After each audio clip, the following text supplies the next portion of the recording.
Hello good people of YouTube and welcome to my hobby channel. This video has kind of got out of hand. It was meant to be a step-by-step painting guide for Henri LeGrande, but several things have got in the way. And basically I started painting Henri LeGrande over here. Well, it feels like months ago. It was before Christmas, but it does feel like months ago. And I've kind of lost track of where I was.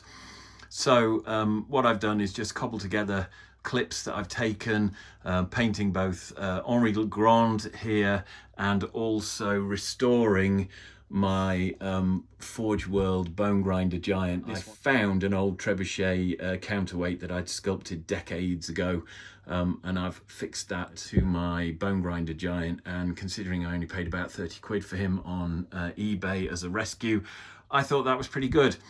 And the other thing I did was paint my Marauder Giant here. Although he won't win me any awards, he's good for the gaming table, and that's what I'm trying to achieve with all of these here. So I'll stop waffling and cue the video. Okay, so in this video I'm going to start painting Henri LeGrande, and I'm going to try and get a base coat down all over. So I've had a look and I've decided roughly what my colour schemes are going to be. I like the red and black and white combination of the current Bretonnian old world colour schemes. So I'm going to lean heavily into that. The first thing I will be using in black. Base coats for the red that I'm going to use, Slaughter Red and Bright Red. White, I'm going to look at Pallid Bone and Howling Sand. Holy White. Start with the black. I'm painting over several of the patches of fabric. It's quite a big bit of fabric, this. I get to paint a motif on it. Now we'll move on to the red. Up here.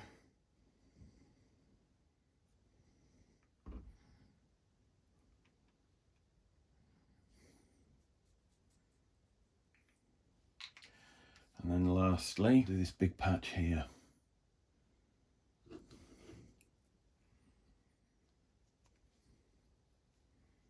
And now some bright red.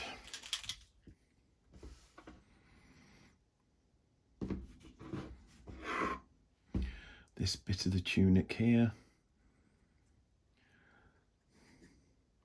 This corner here, which is difficult to see.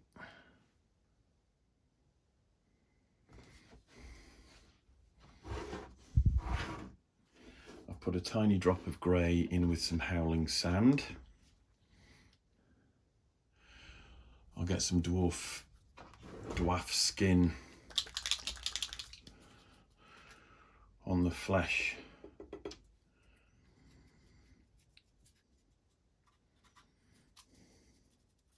Okay, so I've finished blocking out all the fabric with speed paints. I've got the base colours for the red, the black and the shades of white, some different coloured patches on the legs, beiges, creams, that kind of thing. I've also used the dwarf skin. For the ropes, I'm going to use some Sand Golem speed paint.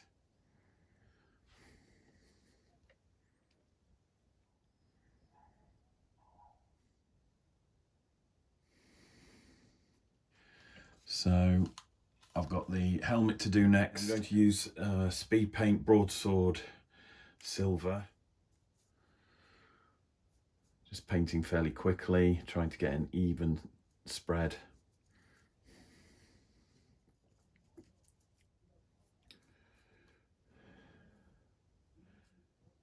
But there's his helmet done. Lighting isn't brilliant in here, so I'm going to let that dry now. And then just quickly paint the mallet. Whilst I had the Sand Golem speed paint out from Army Painter, I also applied a base coat to the cut edges of the tree trunk. The bark on the mallet, I'm going to use Dark Wood, again a speed paint from Army Painter.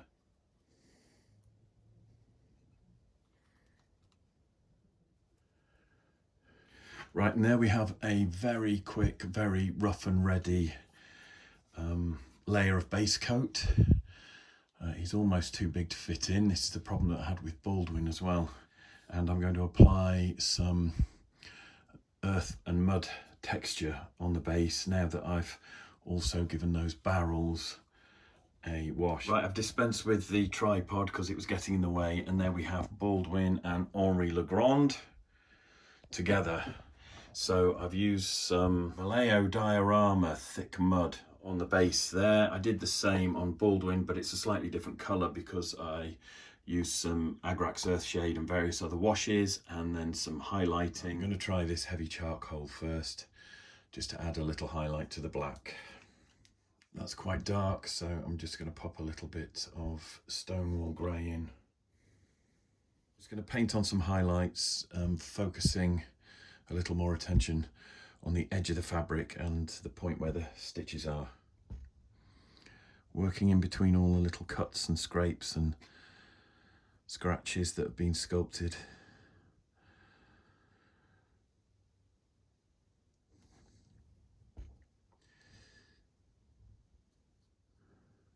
I'm going to use a Foundry Bright Red 15B on these big patches here. Really light touch on this.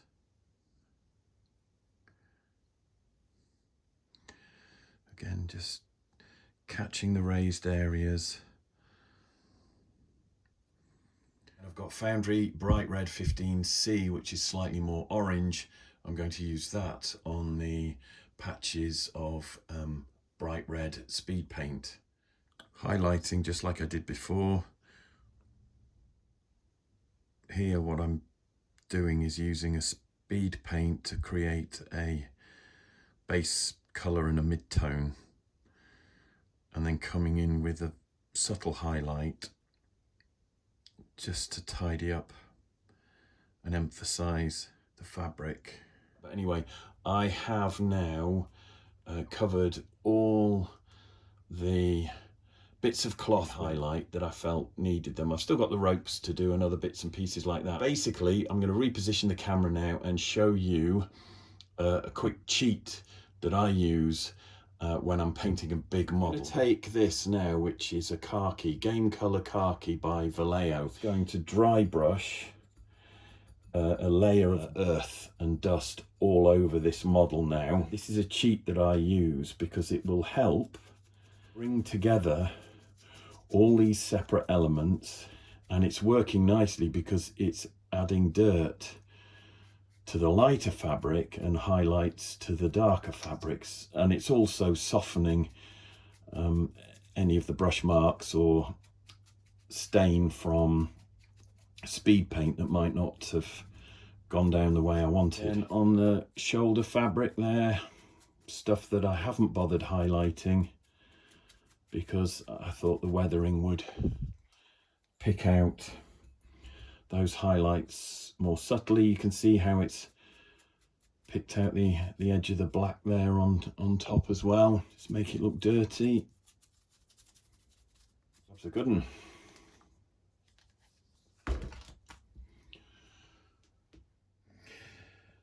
So there is Henri LeGrande with a dusting of a sort of a khaki brown all over. And as I said, that's a bit of a cheat that I use because it just solves some of the highlighting problems that I would otherwise have on bits of leather. Now you can see I've got Baldwin there next to him and he's already pretty close. So I'll just show you very quickly how I like to highlight black. I don't know if this is going to show on camera because I didn't want anything that was too bright.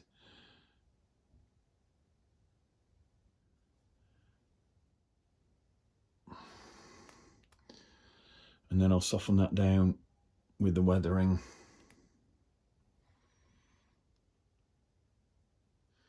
So I've added the highlights that I wanted to add all over the fabric, and now I'm going to just bring out the detail on the rope. For this I'm using again a Foundry paint system. This is Ochre 4B, just because I've got these lying around and it's the shade that I'm after. It looks a little more yellow on camera than it is in real life. and I am struggling to do this so that you can see, but basically I'm just going to go over the whole giant, highlighting the ropes here like this. Then I will repeat the process with a new brush with a finer point, with a lighter colour just running down the middle. Whilst I was painting the rope there on this prototype, I did actually use the same colours just to touch in the ends of the wood where it's been cut. Finally, whilst I'm still working on some giants, I repaired this Forgeworld Bonegrinder Giant, which had a missing trebuchet counterweight. This is one I sculpted years ago. I just found it lying around in the bottom of a box, so I'm going to paint that and well, prime it, paint it, and finish this model off as well. So I'm starting to lose track of where I am with Henri LeGrande because the painting project has dragged on for several weeks now. I've had to stop and start.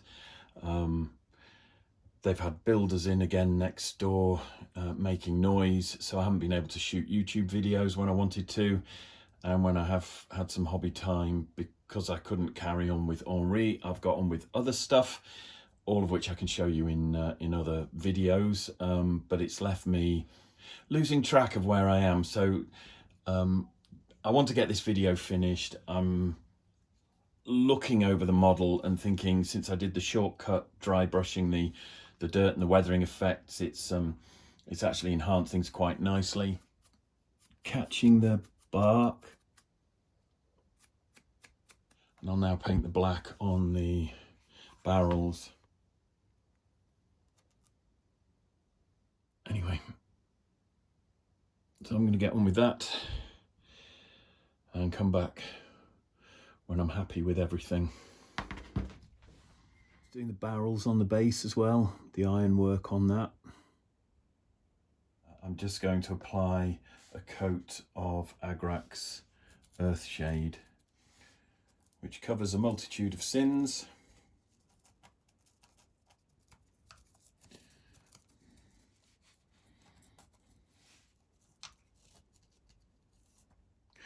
Whilst I wait for the base to dry on Henri LeGrande, I'm just going to dry brush some mud and earth texture over this base now, using an old GW tank brush that I still have, and this is a Vallejo model colour flat earth, I think this is. Yeah. Trying to knock the bright green grass back, and then I'll come in with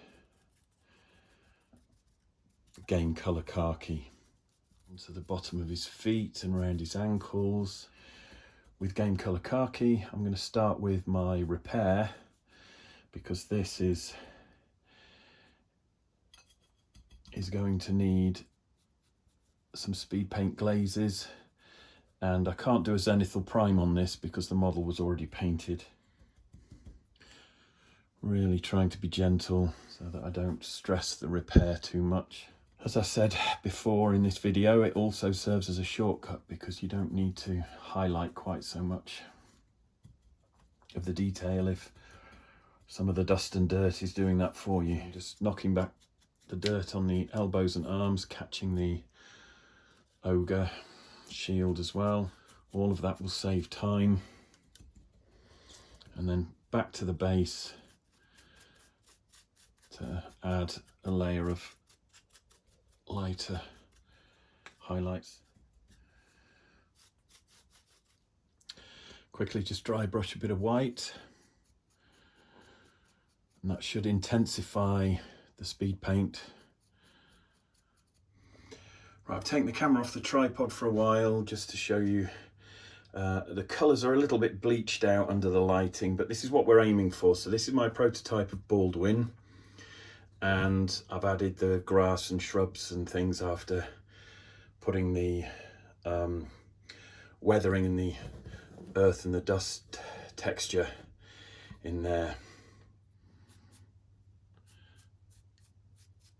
Flat earth.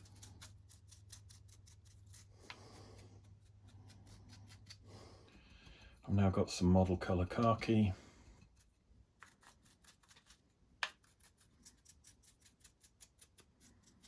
Finishing touches then, I'm going to use some Talos bronze speed paint with a little speed paint medium, using it like a glaze. I've got some model colour oily steel, and I'm actually going to apply that with a fairly flat brush.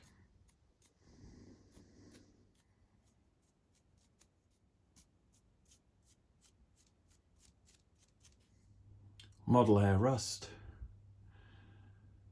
Panzer Aces Light Rust, and Model Air Orange Rust. Starting with a Model Air Rust, just work it, dab it into the places where rust would gather.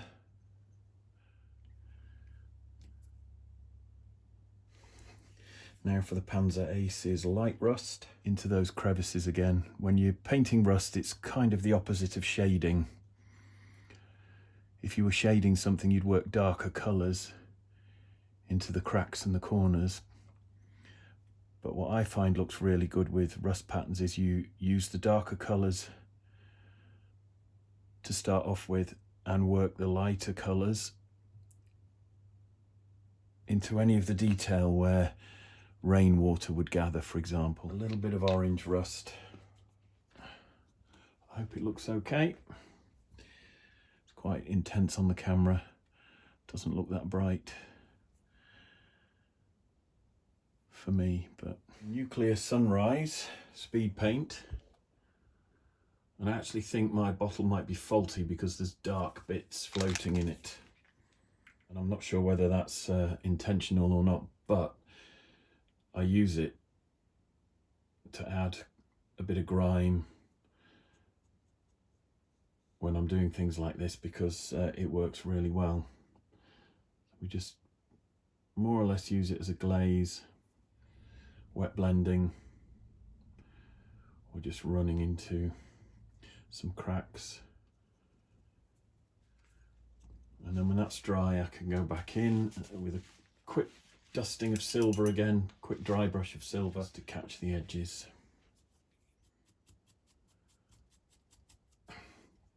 Right, now I'm going to take a little bit of black. I don't want a speed paint because that's too runny. I'm going to dry brush with this. I just want to darken up some of the edges in random places. Knock it back a bit.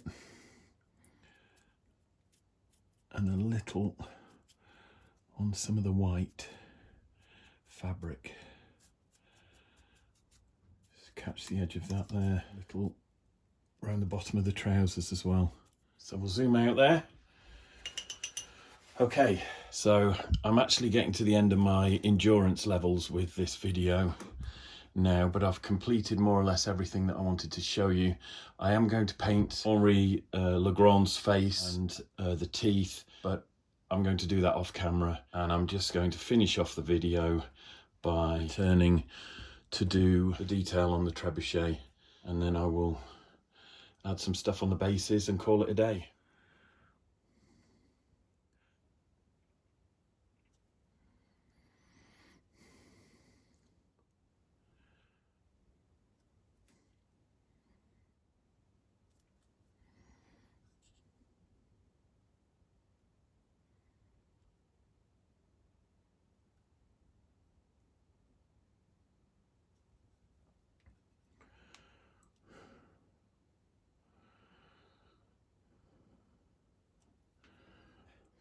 And I've given it a dry brush of flat earth, and now I'm coming in with the khaki. Make it look dusty.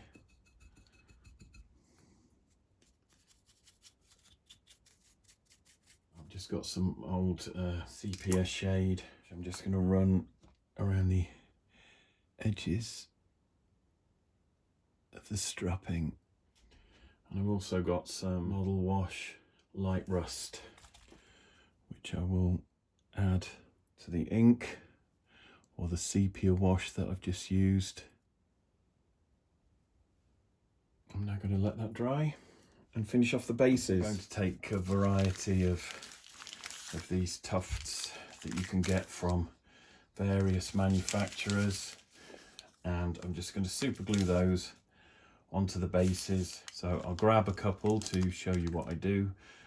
You can stick them straight onto the base like this after removing them off the backing paper. I like to put a little bit of super glue on there, push it down with the tweezers. Another sprouty tuft there, put that on there. So this is going to be more like a churned up muddy battlefield. So we'll have a tuft on there.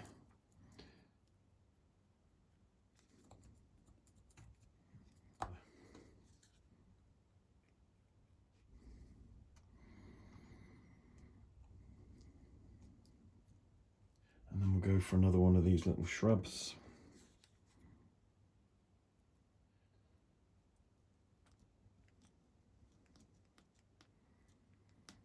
Get that to stick. And the last part of the process now is to go back to the flat earth and the khaki. Just daub the paint on the longer tufts. I'm just using a tissue to make sure that the bristles aren't overloaded, because this needs to be a dry brush. Tiny dusting on the shrubs.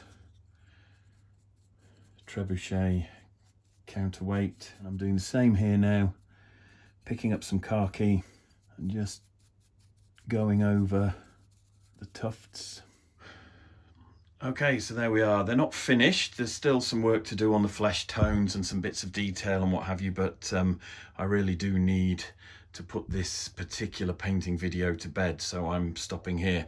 As you can see, I've done a restoration there on the Forgeworld Bonegrinder Giant, so I'm quite happy with that. And there's the repair work done. The bases have been textured and had plant life added to them. Off camera as well, in between shooting this video and doing other things, I did manage to get my Marauder Giant painted again to a good enough sort of tabletop standard. There's bits of detail that I would like to add, but he's finished as well. And of course we now have Henri LeGrande, who has been painted up to a standard that is good enough to go on the gaming table. Again, lots of little details to carry on with. I'm going to paint some sort of shield colours in, highlight various patches, and just add a few more bits of texture. Probably want to ink wash or glaze some of these straps just to give them a bit of shading, maybe add some blood to the bandages. But I really do need to call it a day with this video. Thanks ever so much for watching. I hope you've enjoyed the video. Please like and subscribe if you have. Take care of yourselves, and I'll see you in the next one.